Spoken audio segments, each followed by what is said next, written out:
My Little Dashie, written by Rob Cakeran, 53. I live my life one day at a time. A good portion of those days are uneventful, always falling into the same routine. I wake up, walk to work, walk home, then bum around until I go to bed. Sometimes I'll hang with my few friends, while other times I'll just play video games or watch My Little Pony: Friendship is Magic. Every so often something new and interesting happens. I meet an old friend, I find $1 on the ground, or I get chased by a stray dog. Living in a dying city isn't very fun or interesting.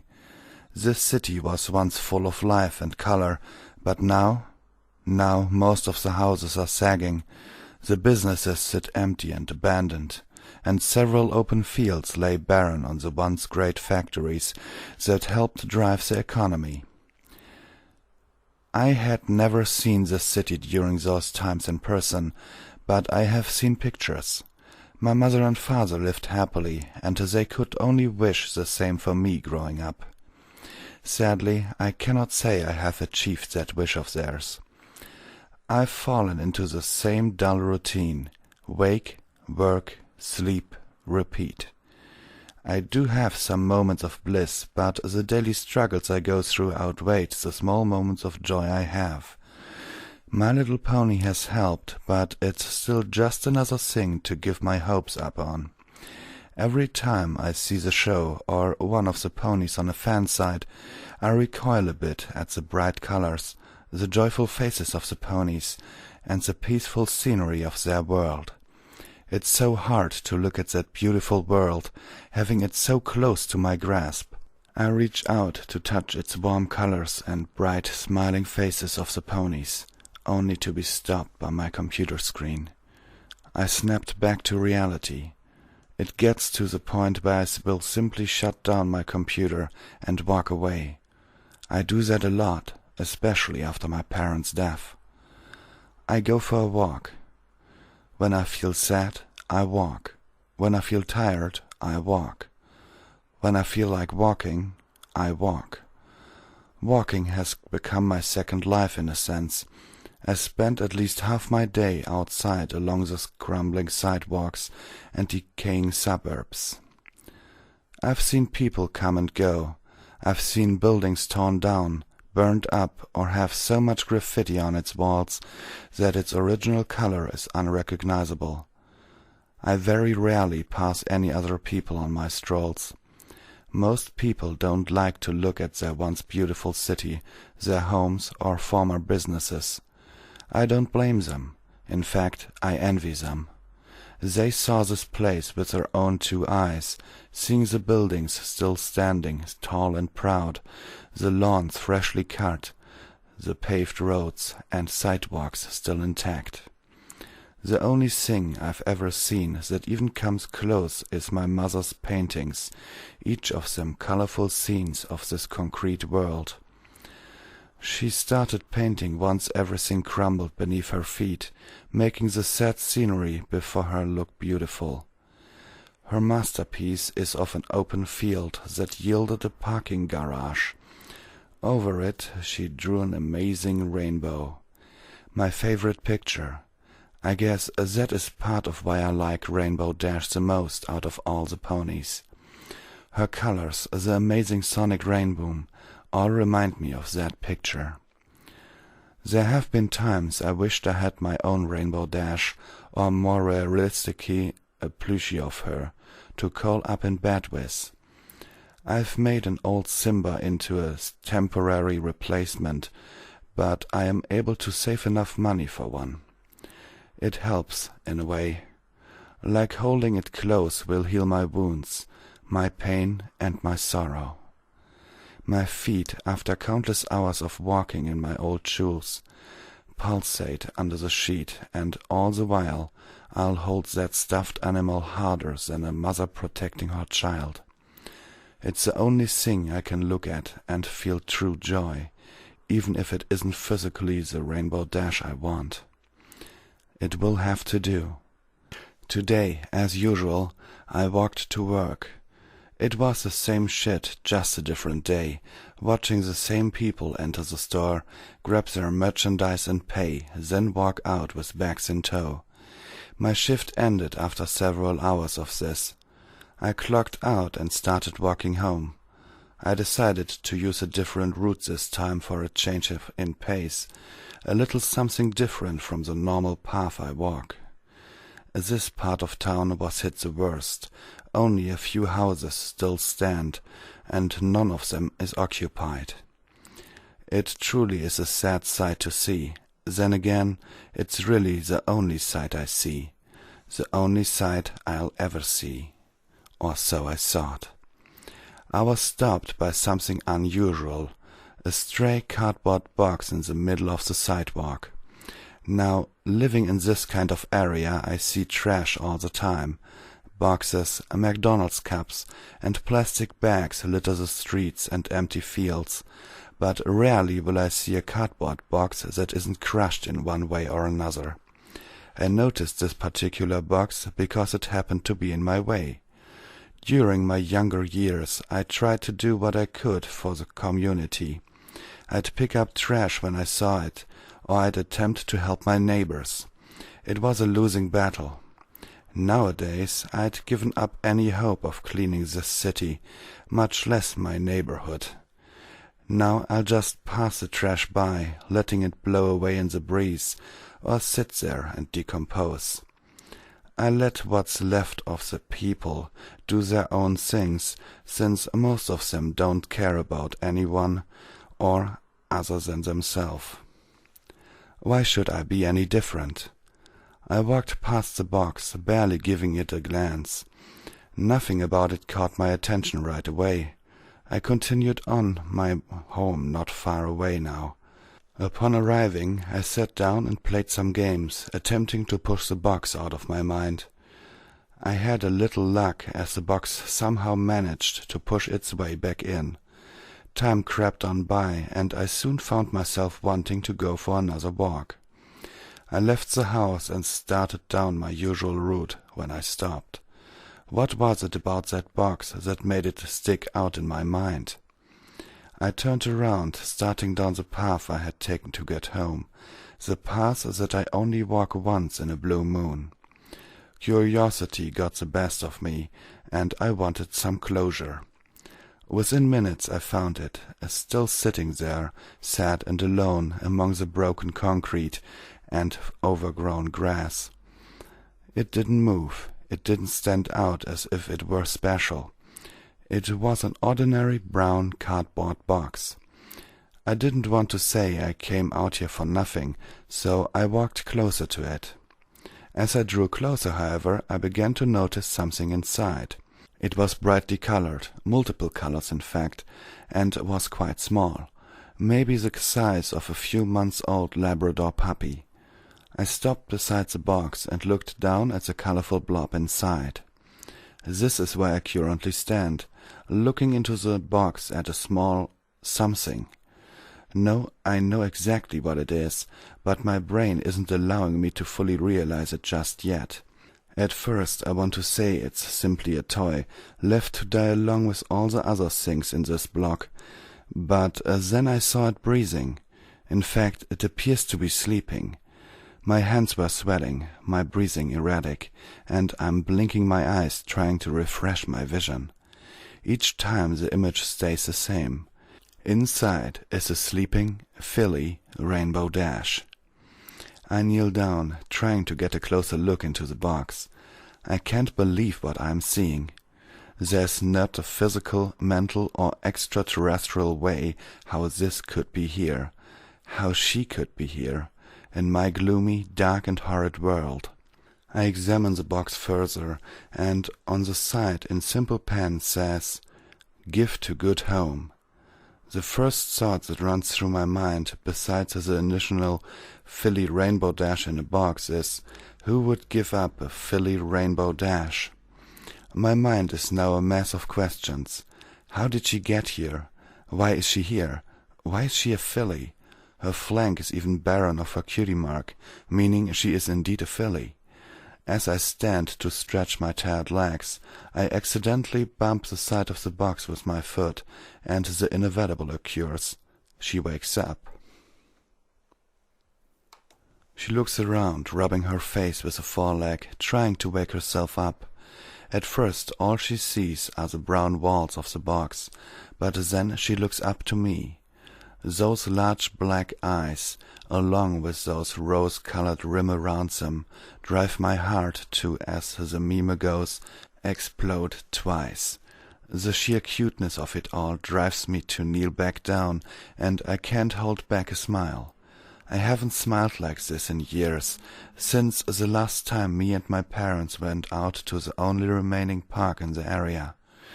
Her eyes continue to stare at me, and I stare back. I don't know what to say or what to do, but I must start somewhere. "Hi there." I speak, but she doesn't respond. What are you doing out here?" She looks around, then back to me. The more I study her, the more I realize she is really young, years younger than her filly appearance in episode 23.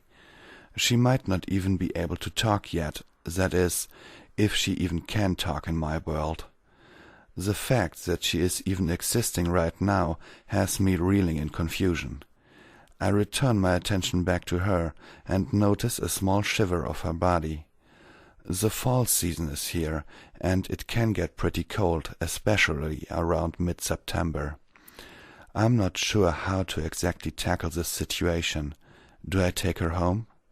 Do I call someone? Who would I even call? I'm a closet brony, so none of my friends know about my love of the show. I can't take her to a shelter. That's a stupid thought in the first place. Not only would it be a horrible sight, she might be taken off to some lab and experimented on, or something just as equally horrible. I have only one choice. She shakes once more as the cool air reaches her coat. Her wings ruffle as she lays back down and huddles her legs close to her body to keep warm. That's the final straw. I can't take any more. I take off my jacket and reach down and pick her up. I get the initial response I expected: fear. She begins to squirm around, unsure what I'm doing to her. She can't fly yet, but she still flutters her wings as in praying for a miracle to happen that she does magically take flight. I set her into my jacket, wrap her up so that her head is sticking out, and hold her in my arm. She continues to squirm, but then my body heat begins to finally seep through the thin jacket, and she settles down. "It's all right. Let's get you somewhere warmer, huh?" I smile again at her. She looks up to me, with much confusion in her eyes, as she tries to process what is happening. "Don't worry, I'm not gonna hurt you. It's getting late, and you'll freeze out here." I think she understands me, for after I say those words, her eyes return to their normal size, and she snuggles herself more comfortably inside my jacket. She squirms a little, trying to get into a more comfortable position. I can feel her hooves and wings poking me as she shifts. Then, to top it off, she rests her chin onto my arm and lets out a deep sigh, closing her eyes to drift off to sleep. My heart explodes for a third time. The entire walk back I keep an eye out for other people who could pass by me. I don't want anyone else to see her. I have no way of knowing how they would react. As usual, though, I don't see a single person. It's midnight by the time I get home. Fortunately for us both, I had turned on my porch light, otherwise I might have passed it. Being one of the few occupied homes on the block meant a lot of darkness. The city even stopped running power to streetlights, so that made it all the more difficult.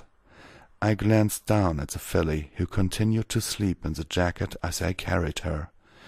She was no longer shivering, and felt quite warm. I walk up to my porch, careful not to make too much noise as I get my keys out, unlock the 2 deadbolts, the master lock, and finally the doorknob, and open my door. It is dark inside, due to me leaving while it was still light out. With a flick of a switch, the single bulb in the hallway comes to life, shedding some light into the living room. Most of the furnishings are my parents'. Then again, so is the house. I became the owner of it after their passing, and have done what I can to keep it that way. Still, with the filly Rainbow Dash in my arm, I walk into the living room. As I pass my family portrait, I greet it with a "Hello, Mom, hello, Dad." I know they aren't there, but knowing that they loved me and that I love them helps me stay sane and to keep going in my miserable life. As I enter the living room, I can feel steering in my arm. She had woken up, most likely when I turned on the light, and is now getting antsy. With no idea what to do or how to tackle the situation, I set her down on the couch. Immediately she jumps out of the jacket and looks around, already investigating her surroundings. I continue to watch her as she explores the couch, then continues to the coffee table. "What are you doing here in my world?" I didn't mean to ask that out loud, but it just sort of happens every now and then. Only seeing my few friends once in a great while, I find myself talking to, well, myself a lot. I don't own a pet because that just means more money to dish out, and I'm already struggling as it is. From my question, the only response is another blank look on her face. That tells me she has no clue either. Then again, what else should I expect from a filly that can't even talk yet? "Are you lost?" The moment the words left my mouth, her ears fall and she looks to the ground. "Oh." The realization strikes that she has no clue what is going on, where she is, who I am, or anything else. She's beyond the word lost. She is misplaced. "Well, until something happens, I guess you can stay with me." I see how she lifts her head up, ears starting to erect once again, and looks at me with worry. My words don't sound that encouraging, so I throw on a smile as I speak. "Don't worry. I'm sure whatever brought you here will fix itself within time. We just gotta wait. Is that all right?" I'm not sure why I asked that, but it seems to do the trick. Her ears perk right up, and she smiles. The next few hours are spent giving her the grand tour of my house. Nothing amazing to see, and I avoid taking her into my bedroom out of fear that the large amount of dirty clothes would swallow her up. Afterwards, I give her something to eat. I break up some small carrots, and amazingly, I discover she has some teeth. Since she is still a filly, I wasn't sure if she could eat solid foods, such as carrots, yet. Then again, she is from a cartoon, so I don't know what is correct for her anyway. Satisfied with the food, she finds a comfy spot in my father's recliner and sits. I don't mind, it's not like I sit in it. I was never allowed to when he was alive, so why should I change that even after his passing? It's his chair. But I'm not gonna be mean to the filly for not knowing that, so I let her sit where she is most comfortable.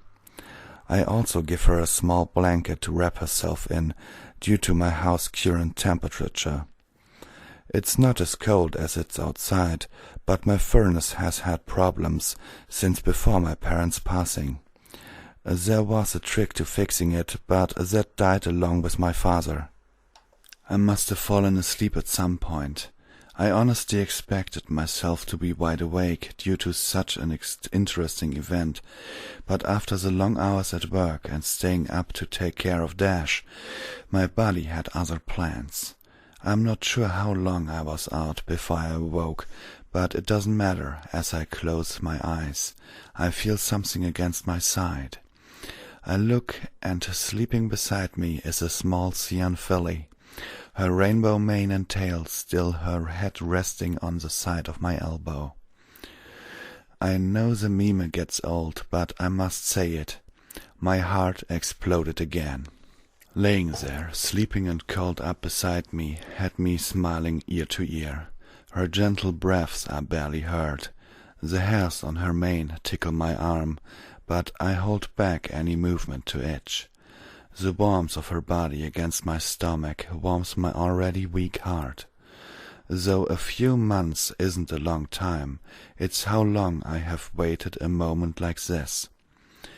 My own little pony, a Rainbow Dash plushie to sleep with and hold tight, and now I have a real Rainbow Dash, a filly sleeping at my side, content as though she's known me since birth. Right now there is nothing else that matters to me. My despair, my sore feet, and painful heart all go unnoticed, as nothing else can come remotely close to the feeling I have right now. This joy I am experiencing at this moment as I lay awake on my couch. She is here, she's real. Right now she is my little pony. She is my little Dashie. It has been only 4 months since I brought the young Rainbow Dash into my home. I've done what little research I could on the matter, but I have come to no conclusions. I have no idea why she's here, and quite frankly, I don't even care anymore. These few months with her have been the most amazing time of my life. She has opened my heart up to love and joy, among other things. Right now she sits next to me on the couch as I watch television. She seems to enjoy the morning cartoons on the local stations, and I myself have come to enjoy them. She acts much like a young child would. Then again, why wouldn't she? Another amazing feat is she has been learning to talk. I'm not much of a teacher, or for that matter a parent, but I am doing my best to help her learn to speak and read. I don't know how or even where to begin to attempt in teaching her to write. From the show they did it with their mouths, but I will let that go for now. Once she is a little older, if I even have her that long, I will do what I can to teach her. It used to be that a year would go by slowly. I would look forward to the new year in hopes of getting a fresh start. Now, though, I feel as if this year went by a little too quickly for me.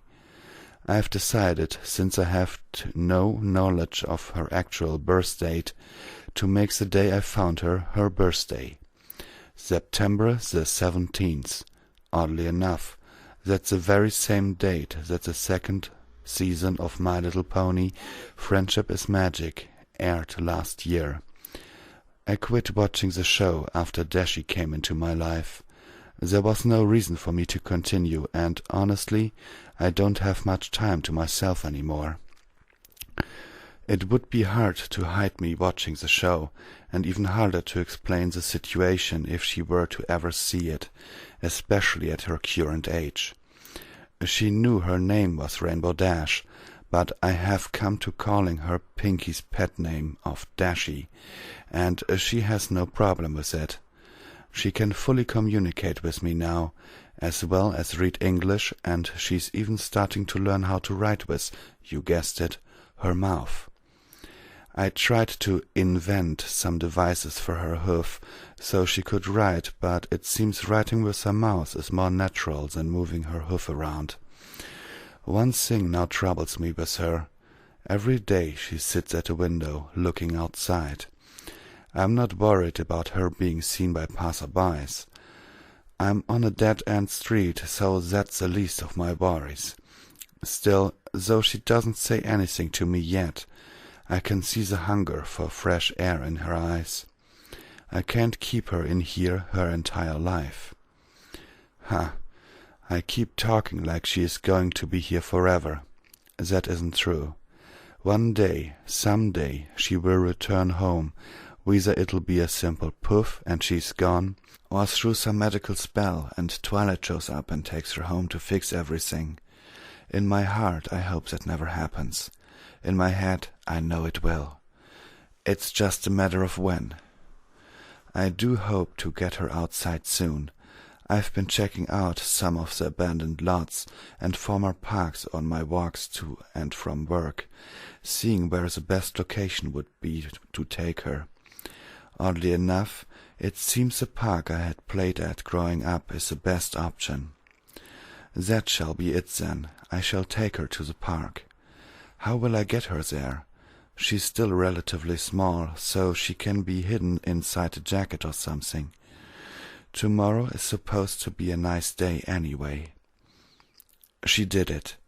After 2 years in my care and having absolutely no knowledge of flight myself, I helped her learn to fly.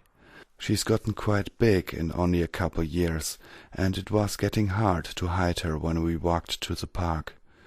I got so desperate to keep her hidden, I bought a dog costume for her to put on, so she could walk there unnoticed. She was not happy, so I got some books from the library and read up on teaching birds to fly. I would have looked on the internet, but I fear she would become curious of it herself. There are a lot of horrors on the internet, and she's not ready for it. In hindsight, it's bad enough she is experiencing television, but she has come to enjoy SpongeBob and NASCAR too much for me to take it away from her. Back to the flying. I've been taking her to that old park for weeks, in hopes I could help her learn how to fly. There's a large tree there, with branches sticking out over a sandbox.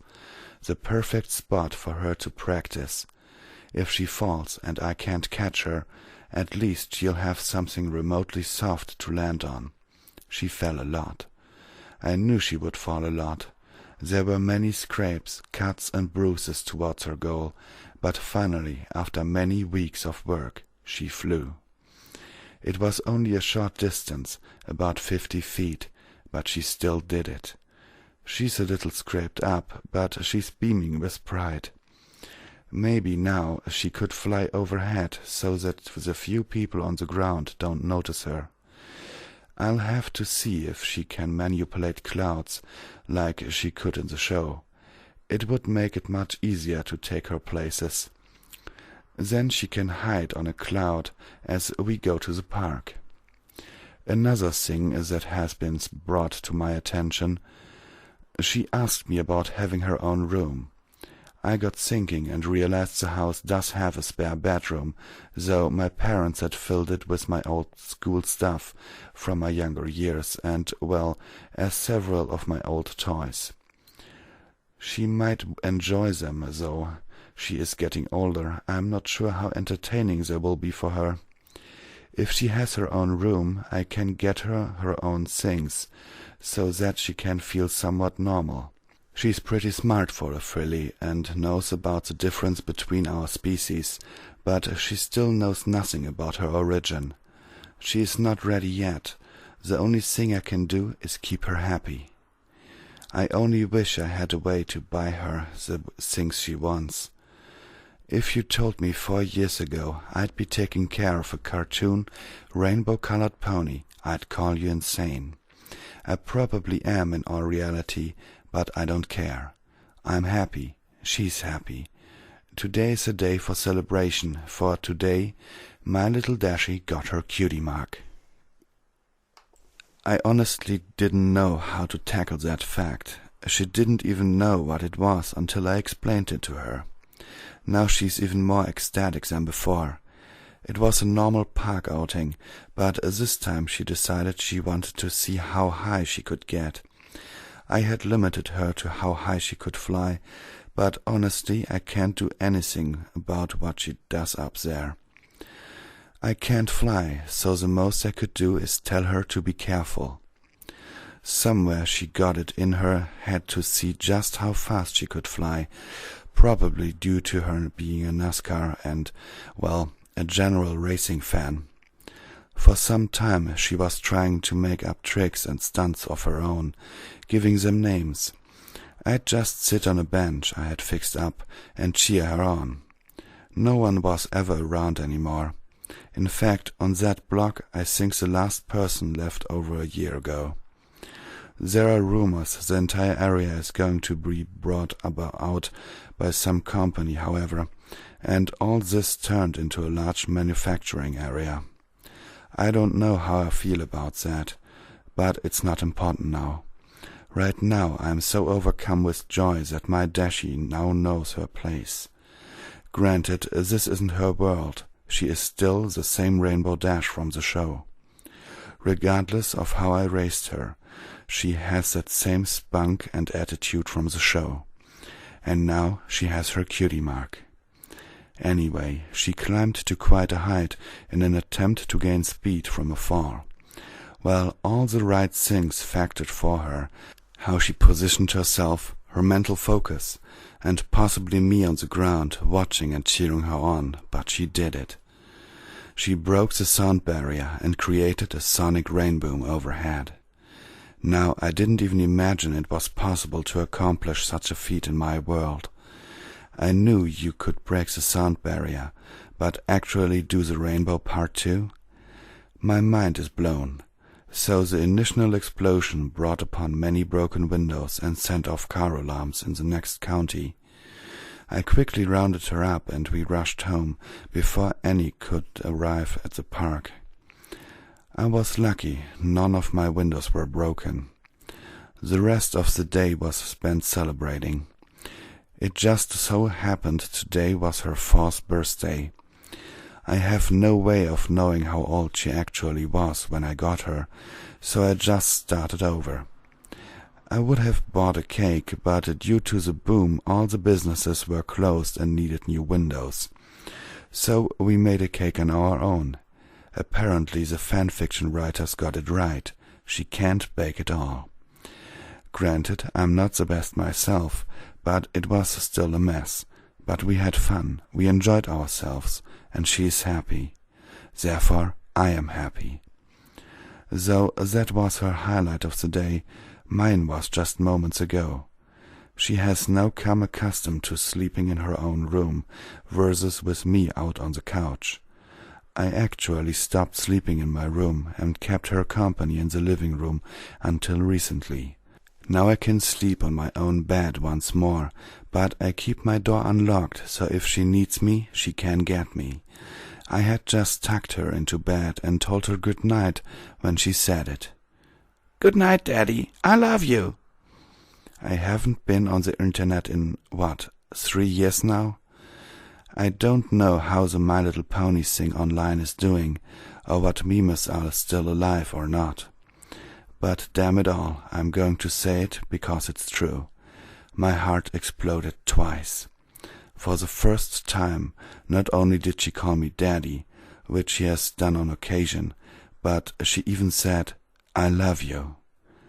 For a moment I didn't know what to say or what to do.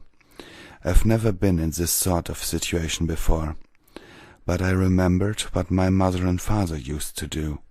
So I leaned down and kissed her on the forehead and told her the same thing. "Good night, my little Dashie. I love you too." She smiled at me, then closed her eyes to sleep. I walked out, turned off her light, making sure her SpongeBob nightlight was on, of course, closed her door, then sat down on the couch. I haven't moved for an hour now. I'm so lost in thought. The few times she had called me Daddy, I didn't think anything of it. I could picture why she called me that. Being with her so much made me accept it as part of taking care of her. But tonight, when she said those 3 words, the realization finally sank into my heart. I am her daddy. She considers me her daddy, and quite frankly, I consider her my daughter. Even though we are of different species, I still love her with all my heart, and it has taken her to speak those words to me for me to realize that. I think I have finally done it. I have broken my hard shell that had formed when my parents died. I have let a sweet little filly into my life. I gave her a home to live in, food to eat, and now a daddy to love. She has given me hope, love, compassion, and now something I thought I'd never utter, a daughter. I still speculate when the time is going to arise that she goes back to Equestria, and each day it gets harder for me to imagine when that actually happens. I just hope that she never forgets me, because I will never forget her. I believe Dashie is now at her full size. Rounding it at about 3 feet tall, she is fully grown. Though she is still only 10 years old, according to my math, I believe she is actually more along the lines of 14 or 15, possibly in actual years. So we celebrated 5 missed birthdays and officially moving day. That's right, moving day. We moved from my parents' house, thanks to me finally saving up enough money, plus getting lucky at a casino. We bought a nice house 100 miles away from the city. It's got a lot of open land. There isn't another house within 5 miles, and there it's just me and her. Now she can fly around all she wants, whenever she wants. She is truly happy, as though she does miss the old park. It's gone now, along with anything else left in the area. A large business bought it all, the land, flattened it, and built a large factory there. It was an amazing boom to the economy, and people are starting to build homes again. I'm glad, but it just wasn't for us. That amount of people would hinder her going outside, and I'm not going to force her to stay inside all day unless it's raining out. I've gotten a new job, one that pays much more than my old one. Dashie even talked about getting a job, but then she remembered what I told her. The look on her face was heartbreaking. We were enjoying a cake we made, which I must add we have improved upon that skill when she brought it up. I jokingly said she can't due to her being a pony, and I laughed. She remained silent. My God, I'm horrible. I just laughed because my daughter is different. I apologized for hours, and even though she says she understands, I know she is still hurt. Luckily, I have a way to fix this. Due to the sheer size of the property, it involves a lot of cutting and grass. Tomorrow I will modify a lawnmower for her to use, so that she can have a job. I'll even pay her, so that she can buy her own stuff if she wants. Though I'd have to get it for her, still she can actually say she worked for something. According to the show, she was a weather pony, and I don't have her mess with Mother Nature unless it's a dire emergency, so there isn't really any job to be had there. I still can't believe I've had her for 10 years now. My God, time goes so fast. I wish it would slow down so that I could have more time with her. I don't know when, but I have the sudden feeling our time together is running out. All of this has been too good to be true. Today has to have been the worst time of my life, even more than when my parents died. Due to events I could not prepare for, Dashie found out the truth before I could tell her myself.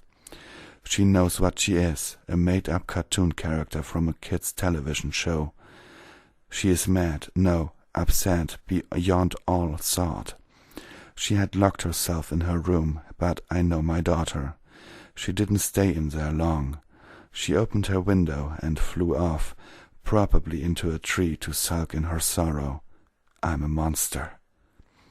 I should have told her sooner. I just wasn't sure when would be the right time.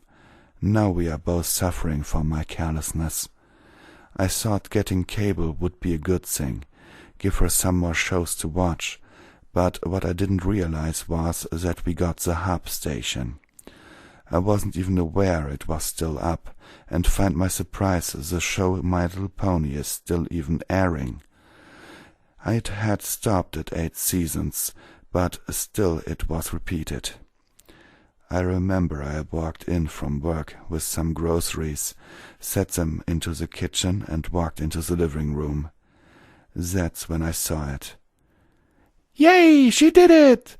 Fluttershy had screamed, jumping with joy as Applejack, Twilight, and Pinkie Pie all sat on the clouds with dumbfounded looks on their faces.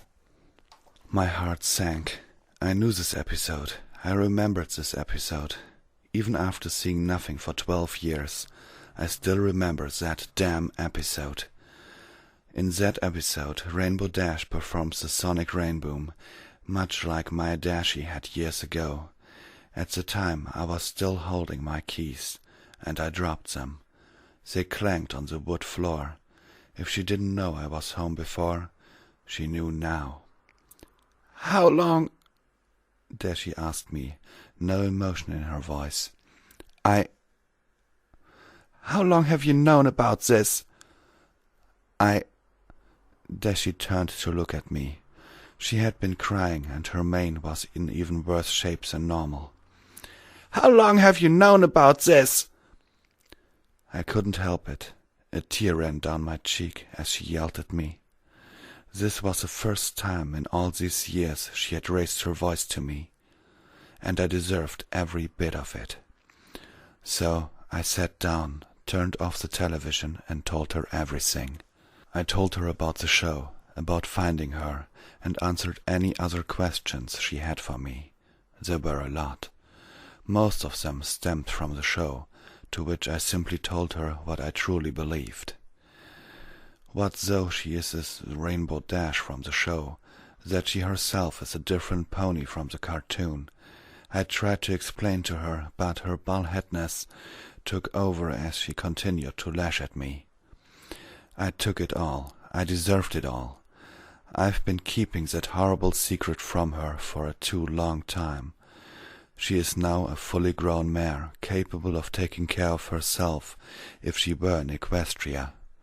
Here I treat her still like she was my little filly. It's been wrong of me, but I couldn't help it. I didn't want this to ever happen, but I knew it would. I should have done what was right, but I didn't. It was only a matter of time before she found out, and she knew she was different. After our argument, she flew upstairs into her bedroom and slammed her door shut. I checked on her an hour later, and no response told me she had flown off. I can only hope that she comes back, or at least, if she doesn't, she stays away from any other people. If anything, I hope some sort of portal opens up and she goes back to her world and never has to think of me again.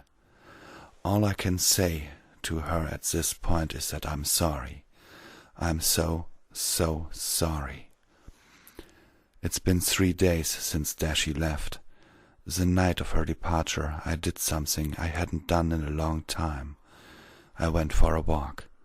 I wasn't sure where I was going or how long I walked, but that's what I did. I walked. Now, 3 days later, I'm finding myself out here walking once again.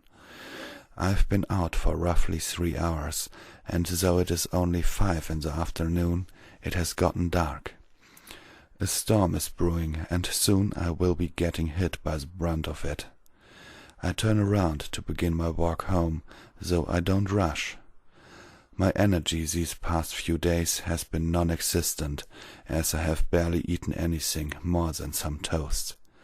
I feel so lost as I walk through the woods that surround my home. No, our home. It is as much hers as it is mine, and nothing will change that. The rain has begun, but I do not quicken my pace. I just walk, much like I had done so long ago. The distant memories of all my pain and sorrow before Dashie begin to seep back into my mind.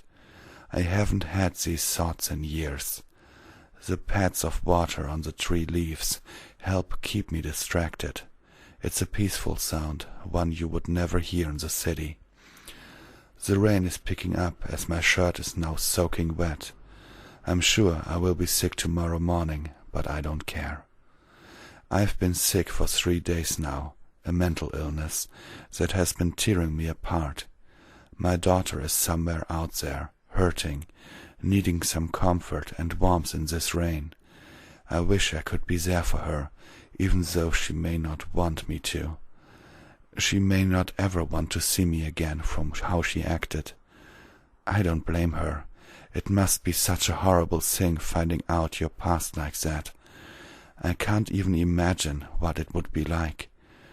I know Dashie is a strong mare, and she can pull through, but I also know how she holds a grudge at times. I'm not sure that, even if she did come back, she would ever forgive me, or more importantly, if I could ever forgive myself. It's now pouring out here. The tree canopies are barely holding back the torrential rain as I am hammered by the water droplets. I stop to look around and find my bearings to return home. I am not lost. Most of this area is easy to traverse once you get used to it. It's just I'm also looking for Dashie as I walk. It's the reason why I'm walking in the forest in the first place. I press on, keeping a steady pace through this rain. Suddenly I spy a large, thick tree. Its stature sticks out among the rest, and from looking at the barely wet grass underneath, I can tell its many branches are holding back even this hard rain. I need to take a break, so I walk under the tree and sit down. The grass is barely wet, with only a few small droplets making their ways down. This is the kind of tree I'd imagine Dashie would hide under in this rain. I wish it to be true, but I saw no sign of her as I approached. I close my eyes and lean against the tree hulk as I think about my life, our life together as a father and daughter. We have grown so much as a family and have been fortunate enough to have very few fights. None of them were as heartbreaking as the one 3 days ago.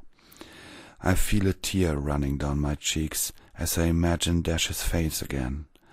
The anger in her eyes, mixed with the confusion, just tears me apart. I want so badly to make things right, or go back in time and stop it from happening. But I can't do either of those. What's done is done. I'm so sorry. I speak out aloud, not caring for no one is listening. I am alone in these woods, besides the wildlife. In this rain they are hiding as well, and the ones that aren't are far from a being such as I. I'm just so sorry, Dashie. I continue to cry as I keep my eyes closed and leaning against the tree. The rain continues to pour around me. An occasional drop hits my head, but I don't care. Crack. I open my eyes from the sudden sound and look to my left. I'm shocked at what I see before me, looking at me with teary eyes herself. Dashie, my little Dashie, covered in burrs and tree sap, along her mane and tail, is standing a couple feet from me. She's wet with both rain and tears. I hadn't had her approach. Then again, being a Pegasus, she was very quiet and light on her hoofs. She doesn't speak, and instead walks over to me, not caring what noises she makes under her hoofs. I don't move. I just sit on the ground and watch with my own wet eyes. She looked so horrible and yet so beautiful at the same time. Her coat would need a good cleaning, but that was the least of my worries. Without a word, she sits next to me, not making eye contact as she looks off into the woods. I can only look at her, wishing to hug her tightly and never let go of her again. But I hold back, knowing that it would be too sudden. Finally, she is first to speak. I heard you. Her voice then got quiet as she whispers, "And I'm sorry too." I simply smile through my tears. Her stubborn attitude was still showing, as she always had difficulties apologizing. "Dashie, you have nothing to be sorry about. It's my fault, simple as that." It seems my point doesn't get across, as she finally looks to me with a sorrowful face. "Dad, do you still love me?" Now is the time to act. I reach over and grab her, holding her in a tight hug. "Of course, Dashie. I've always loved you. I still love you, no matter what. Not even a small fight such as ours could ever change that." She returns the hug as we sit there and cry together. We continue to apologize, me for the truth and her for raising her voice and storming out. After some time the rain subsides while we remain under the tree. "Dad? Can we go home now? I need a shower bad." I let out a chuckle, and she too laughs as I stand. We make our trip back home. She is smiling again. I am too. I've been giving it some thought, and I think I shall give her birthday present a little early. A ticket to the Indy 500. Yes, I'm taking her to the Indy 500. She can simply sit on some clouds and watch while I'm in the stands. I didn't even have her to get her the ticket, but she needs some sort of reminder of her visit. I'm sure she will have a blast, and though I don't expect this to make everything right, I can only hope it cheers her up some. With some time, I'm sure she will relax and settle down about her being in the cartoon. She's a smart mare and knows she is real, not that made-up pony from the cartoon. I can only help push her to believing that, and hope she does the same for me. There is a point in every parent's life when they have to let go of that child. Whether it be for the better or for the worst, it must happen at some point. I now sit here in my living room, by myself, sulking over photographs of my distant memories of me and Dashie. On her 20th birthday I had planned a special outing to go see a flight show. As we prepared to leave, there was a knocking at the door. Never in the years we have lived there had anyone knocked at the door. Hell, we hadn't even made arrangements if someone did show up. I simply told her to go to her room while I took care of it. Once I heard her door shut, calmly and collectively, I asked who it was knocking, expecting some stranger, lost on his or her travels. A female voice spoke in such an elegant, yet attention-grabbing tone, I felt myself listening to her with the uttermost attention.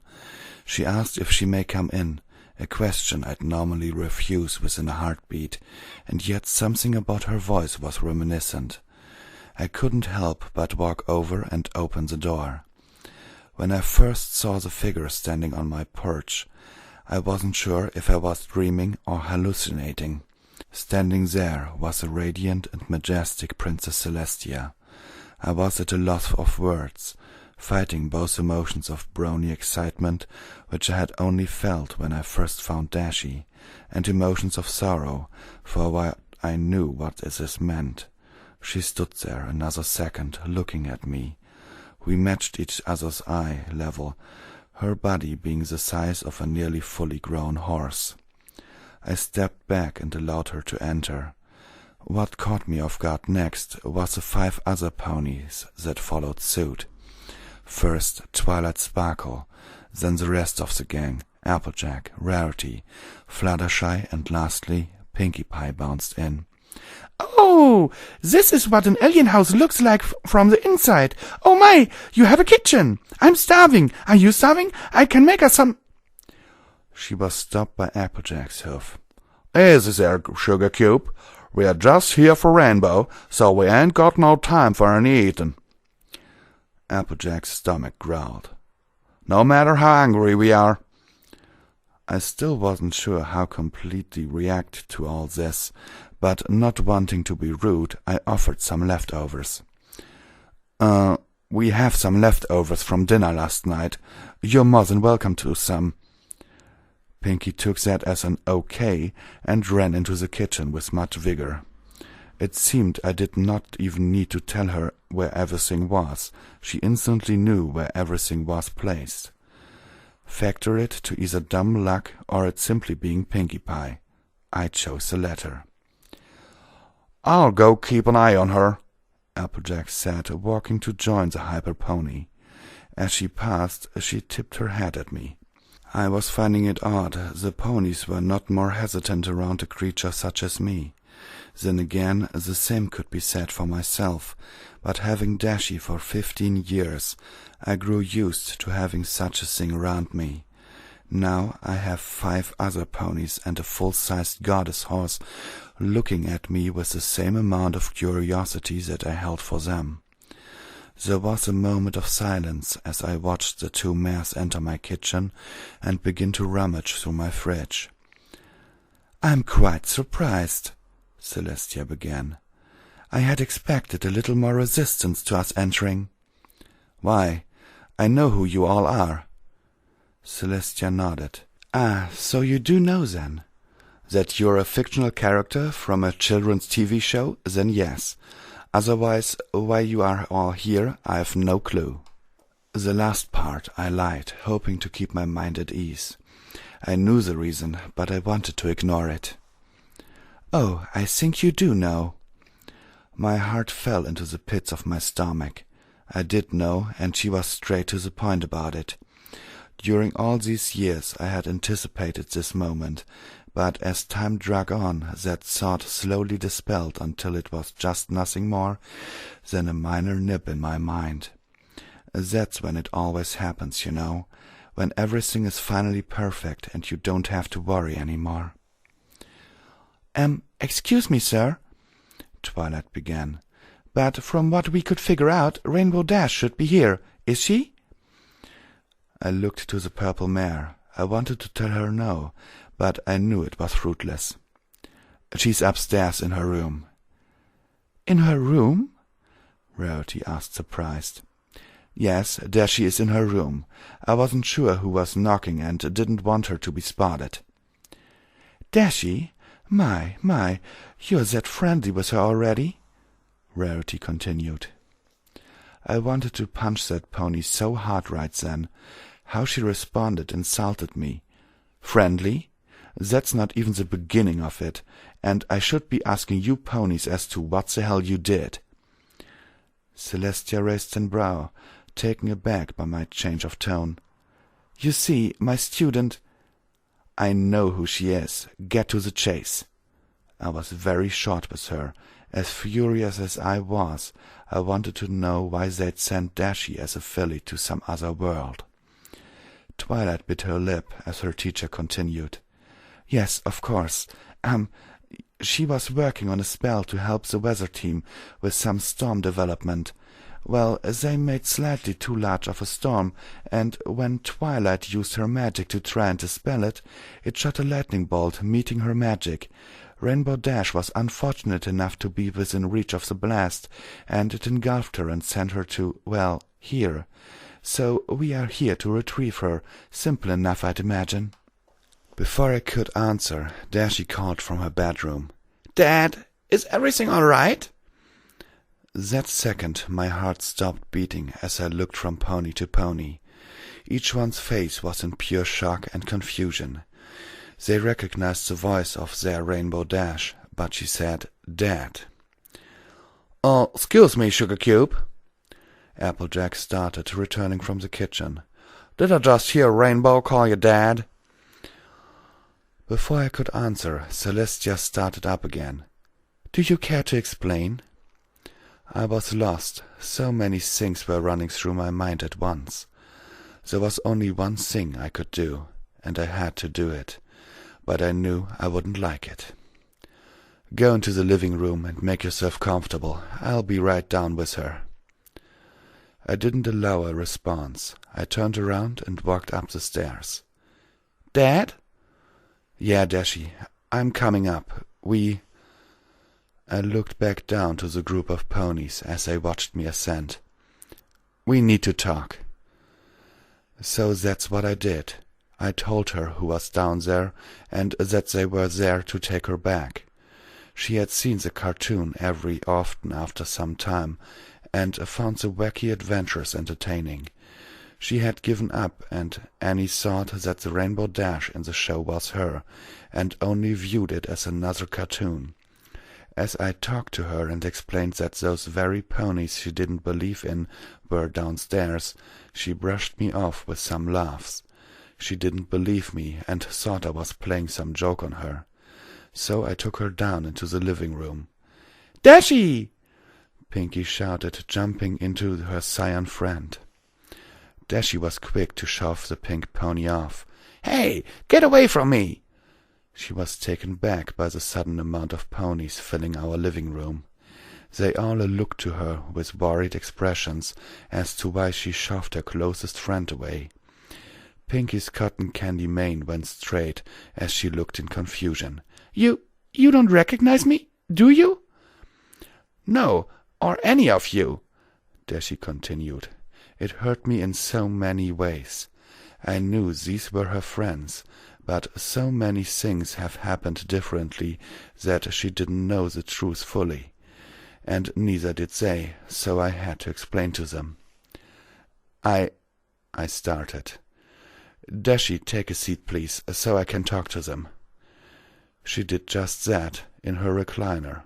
The entire time she looked at all the ponies who occupied the couches and sent a rug in the front of the fireplace. It was time, but first I had to start with a question. "How long ago was she sent over here?" The question caught them off guard, but Twilight cleared her throat as she spoke. "About 15 days ago. Why?" I was speechless. 15 days ago? Shit. She's been with me for 15 years. That means a day in their world meant a year here. "Well," I continued, "it's been a lot more time than that here." "How long?" Twilight asked. 15 years.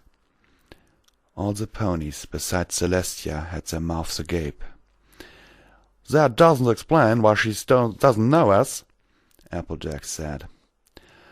"Well, that's the thing. When I found her, she was a filly." "Come again?" "From my math, I think she was no older than 4 or 5 years old." Now Celestia looked surprised. "You mean to tell us that you have been taking care of Rainbow Dash for 15 years since she was a small filly?" she asked. I simply nodded and looked over to Dashie, who wore an expressionless look on her face.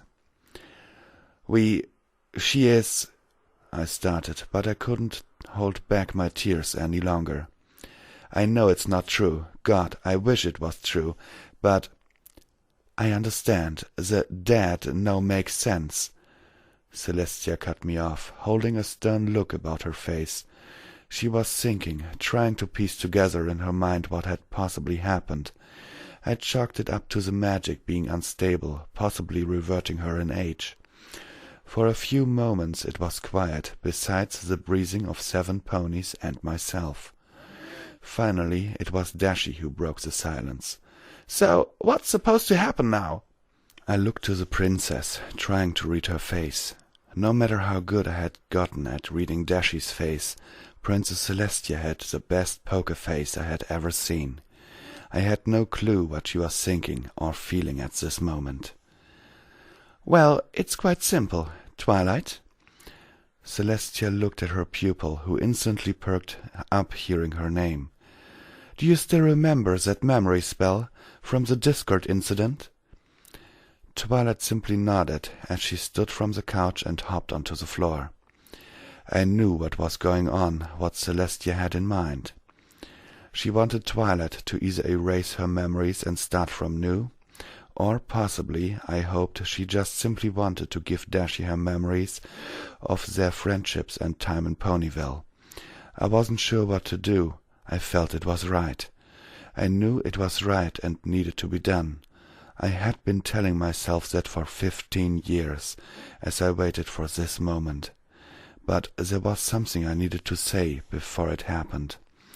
These ponies were going to take my Dashie away, and I had some words to speak before that could happen.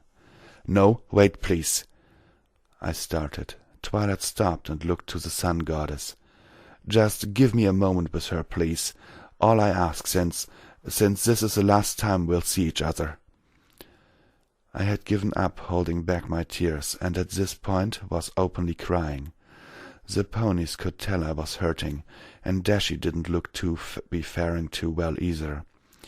So, figuring it wasn't good to prolong the inevitable, I walked over to the chair Dashie sat in, knelt down to meet her eye level as I spoke. "Dashie, my little Dashie, I love you with all my heart. You have done wonders to open me up from the man I once was. I had to pause a moment to settle down. You have brought me so much joy in my life that I can't possibly ever thank you for." At this point Dashie had begun to cry. That only made it worse for me. "These 15 years we have had together, talking, playing, flying, all those have been so special to me. I just want you to know that I will forever love you. It doesn't matter if we aren't biologically related or of different worlds. I don't care what you may ever think of me, or if you ever even remember me, but right now, you being my Dashie, I want you." I poked her on the chest to physically show I was talking to her. "To know that fact. If there's ever a problem that happens, and you need my help, don't hesitate to find a way to get me, okay?" I tried to laugh, passing the last part off as a joke. It worked only slightly, as we both continued to cry. I could also hear some sniffling from behind me. I could only picture Pinkie Pie crying, much like she had at the end of the second episode in Season 1, after Luna and Celestia had been reunited. Do I have to do, Daddy?" It had been a few years since she had actually called me Daddy. Most of the time was simply Dad or Pops. It felt good knowing she still cared for me enough to call me Daddy, much like the first times she had said it to me so many years ago. I simply nodded my head as I stood up. Before I could fully grasp my balance, she jumped up onto me and hugged me tight. I could feel her tears on the back of my neck, and I returned the embrace. "It's your actual home, Dashie. You don't belong here. You need to go back where you belong." "I belong here, with you." It hurt so much to say, but I had to keep her convinced that this was the right thing to do. "No, you don't. You are limited here, only able to fly around the house. You have no friends or other ponies to relate to. I was only taking care of you until this time would come, but I never thought it would be this painful." It remained quiet for a few more minutes as we held each other tight. She didn't fight back or want to resist what was happening, which told me that she knew as well what must be done. "I love you, Daddy." "And I love you too, my little Dashie." We separated as she lowered herself to the ground. At this point all the other ponies had tears flowing, even the goddess herself. She had seemed quite smug about knowing what had happened, the time difference and such, but it was evident that the age difference was a shock. She most likely had expected to find a 35-year-old Rainbow Dash, but instead found a 20-year-old Dashie. Twilight stepped closer to Rainbow Dash, sniffling once before her horn glowed. I knew what was coming. It hurt so much. But I knew it was right. It was what had to happen for her friends, and, in a twisted way, for me. Now I could know she was actually going home, and would be around her friends, and could fly wherever and whenever she wanted to, without any limitations. She could enjoy friends' company once more. "Wait!" I looked from the floor to Dashie as she backed away from Twilight. Before I go, I want to get something." Before any pony or myself could protest, she flew up to her room. She was quick and returned with a shoe box in her front hoofs. I wasn't sure if she would be allowed to take anything back with her, and half expected the princess to protest. But she remained quiet, allowing Dashie to quickly write down something on a piece of paper and set it on the coffee table. She looked back at me, still crying, with a smile on her face. I knew she had realized this was how it must end, and I knew that as well. The box, from my guessing, was probably her most cherished items that she kept for if she had to leave. Though it hurt me thinking about it, I hoped she had a picture of us. Then again, I also hoped not, for she would be forced to remember me as a world away, and that hurt just as much as everything else. "I'm so sorry, Rainbow Dash," Twilight started. I honestly wish there was another way to do this. I wish I didn't have to do this, but can't—" Dashie started. "Can't he come with me?" The stuttering in her voice told me she was simply speaking her mind, not actually asking the question. Twilight shook her head, unable to keep eye contact with her friend, as she cried before her. "Rainbow Dash," Princess Celestia started. "He cannot join you in our world, much like how you cannot stay in this. This was all never meant to be, and the world around us was not made to house you, and yet—" Celestia looked to me, smiling, then began to look around our living room. All the photos of us together, all her knickknacks and belongings strewn around the room. "And yet something beautiful happened here, something I cannot explain in full. When I realized where you ended up, I expected the worst. I figured you to be ruined, tainted and tarnished from this world's cruelty. But now I see that it's quite the opposite, that here this man that has raised you shows me that you were in good hooves, or hands as it were." Dashie sniffed once, beginning to calm down as Celestia's words sunk in. Celestia then returned to looking at me, still smiling. "I cannot speak for you, but from what I see in front of me, the amount of love you both share and have shared together tells me that you raised her as if she was your own. Even with the obvious differences, you still raised her unbiased as to her species, her origins. You raised her as your daughter, which only makes this entire ordeal so much worse." I absorbed her words, as well as the other ponies in the room. "So I must say to you, dear sir, please do not hold my student accountable for this. It was never her, nor any pony else's intention to cause this much hurt to either of you. If you must blame some pony, I would ask you to blame me. I am the one that helped bring them here to take Rainbow Dash back to her world, away from here." I just couldn't look at them anymore. My heavy breathing breaking down with sobs. My mind was just going on her own, thinking back at all these things Dashie and I did together. I took a deep breath as I spoke. Just how could I blame some pony for sending Rainbow Dash here? I sniffled, then cleared my throat as I continued.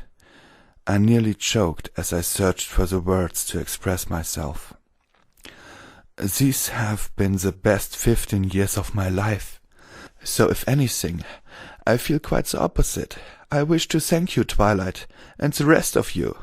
Thank you for what you did, though not intentional. Thank you for all that came out of this. And finally, thank you for all my years, my life and my love with Dashie." I tried to smile at Twilight between the sobs, but she looked on the edge of tears herself, and could only look away before she cried herself. Celestia then stood from the rug she laid on, and walked over to me as I stood. "No need for thanks, good sir. Instead, I wish to thank you for taking care of one of my little ponies. She would have never made it without someone much like yourself." Celestia closed her eyes and then leaned her horn towards me. I didn't move.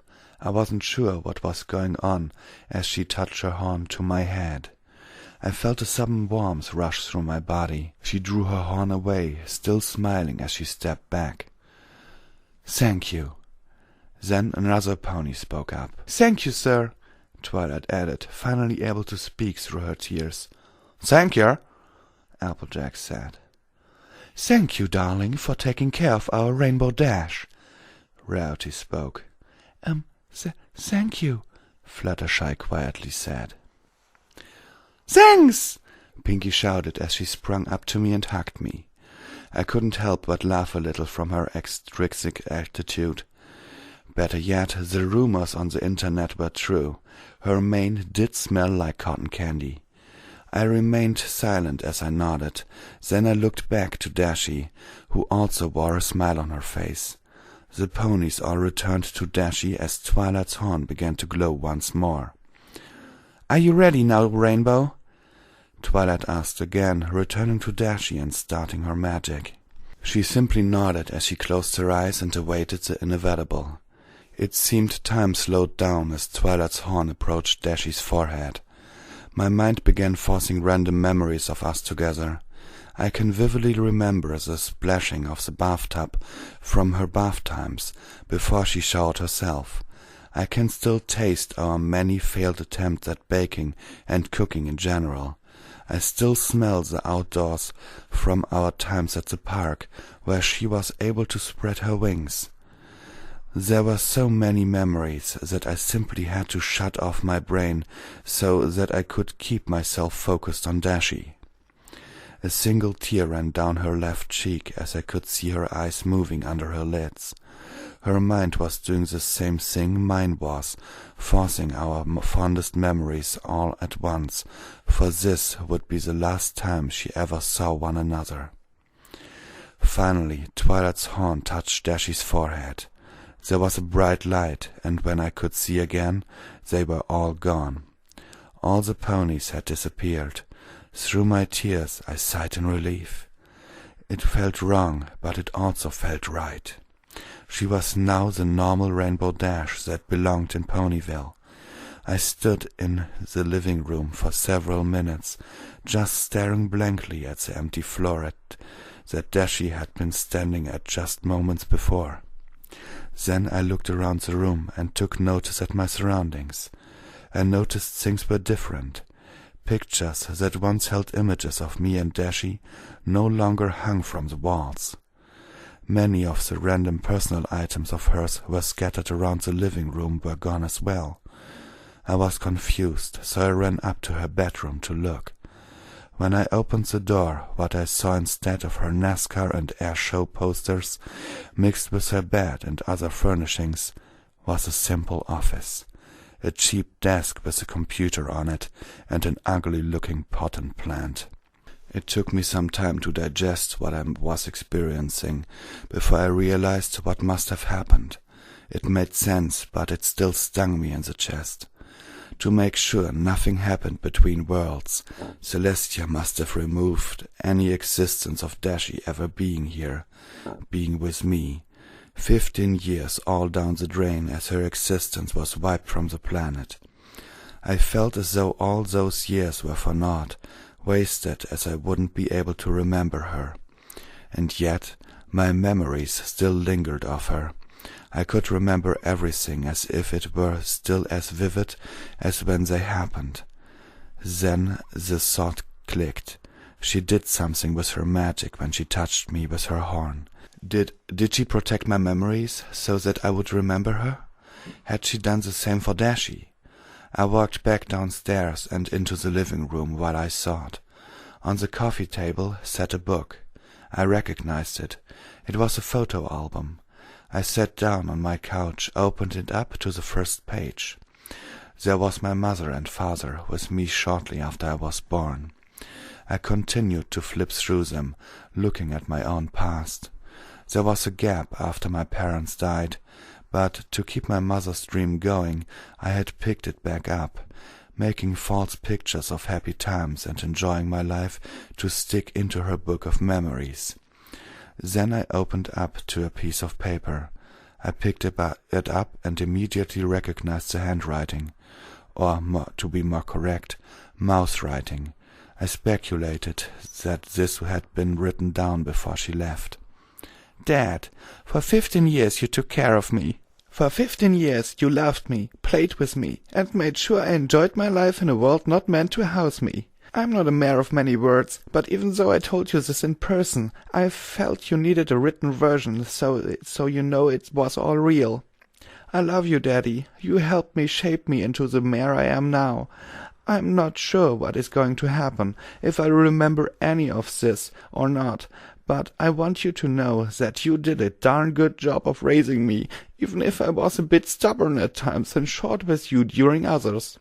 With Celestia's permission, I hope to allow you to keep our photos, our memories, with you so that you will never forget. Again, I love you and thank you. Your little daughter, always. Your little Dashie forever. Rainbow Dash. I set the note back into the page, flattening it with my hand as I felt the dried tear marks littering the paper. I read the note over and over again, until I had it memorized. Then I turned the page and was greeted with Dashie's silly smile. So now I sit here, looking through my photo album of our time together. Her first bath, her first words, her first drawing, even her first pre-end feather, all in this book of memories. Everything else in the house is gone, but what I had put into this book still remains. I don't dare ever change that either, but I will continue to add to it, to show that those years with her helped not only shape herself, but helped shape me as well. I am a new man from what I was 15 years ago, changed, given another chance by a sheer miracle of fortunate events that transpired from somewhere I can't even speculate. If I had never gone back and checked that box, if I had done something different than I had, could have changed everything between us. I guess I'm lucky that it all worked out. I can gladly say that I have achieved my parents' only wish, for me to be happy. Though I am saddened, I am still happy for the time I had with her. I now sit alone in this empty house, staring at my mother's rainbow picture with a smile plastered on my face. Every time I see it, I think of Dashie. I should be crying. I should feel horrible and want nothing more but my daughter back. And yet I feel relieved to know that everything is all right. She didn't run away or leave on bad terms. She is gone, home, to where she belongs, and is safe. I look back down to my photo album, turning to the page after our most recent photo. The pages are blank. I still have a lot of life ahead of me, and I plan to make the best of it. For myself, for my little Dashie. The end.